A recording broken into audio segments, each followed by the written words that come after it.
if we look to the answer as to why for so many years we achieved so much, prospered as no other people on earth, it was because here in this land we unleashed the energy and individual genius of man to a greater extent than has ever been done before.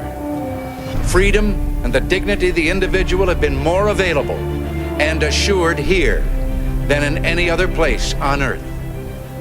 The price for this freedom at times has been high, but we have never been unwilling to pay that price. Those who say that we're in a time when there are no heroes, they just don't know where to look.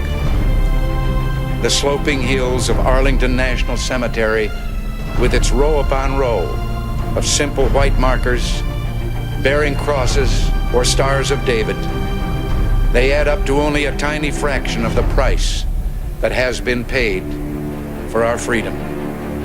Each one of those markers is a monument to the kind of hero I spoke of earlier.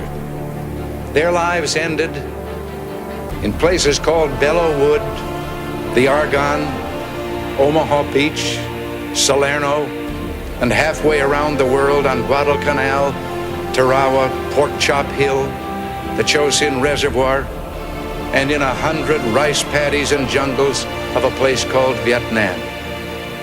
Under one such marker lies a young man, Martin Treptow, who left his job in a small-town barber shop in 1917 to go to France with the famed Rainbow Division.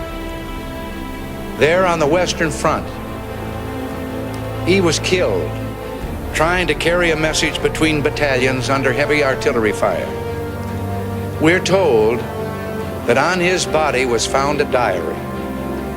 On the flyleaf, under the heading, "My Pledge," he had written these words: "America must win this war.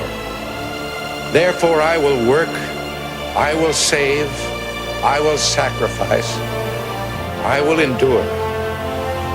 I will fight cheerfully and do my utmost as if the issue of the whole struggle depended on me alone." We must realize that no arsenal or no weapon in the arsenals of the world is so formidable as the will and moral courage of free men and women. It is a weapon our adversaries in today's world do not have. It is a weapon that we as Americans do have. Let that be understood by those who practice terrorism and prey upon their neighbors. As for the enemies of freedom, those who are potential adversaries, they will be reminded that peace is the highest aspiration of the American people. We will negotiate for it, sacrifice for it. We will not surrender for it now or ever. We are Americans.